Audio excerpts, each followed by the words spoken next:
बात भारत के इलेक्शन की आ रही, ईवीएम तो इसलिए कि वहाँ पर चलता है, हमारे यहाँ तो खैर ना चल सका ये।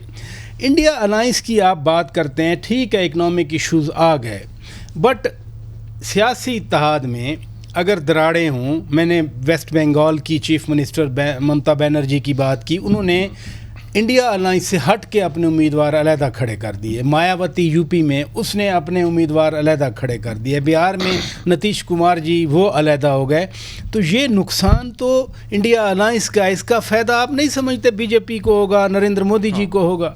नहीं, ये जो दो जगह है ना, नीतीश कुमार और ममता बनर्जी, इन्होंने तो बड़ी एक पॉलिटिकल चाल चली है। उसकी ये हुआ है वहाँ पे कि जो लोकल एडजस्टमेंट है उसमें अब मेन मुकाबला बन गया है कांग्रेस का और ये बहुजन समाज पार्टी का। और वो लोग जो हैं, जो बीजेपी है वो नंबर 3 पे चली गई है इसकी वजह से। तो इसलिए उन लोगों ने ये चाल चली मेनली। ये आप बात कर रहे हैं बंगाल की ममता बनर्जी की? वो तो टीएमसी है ना, उनकी तृणमूल कांग्रेस पार्टी, उनकी टीएमसी है, इनकी जो है वो बहुजन समाज है।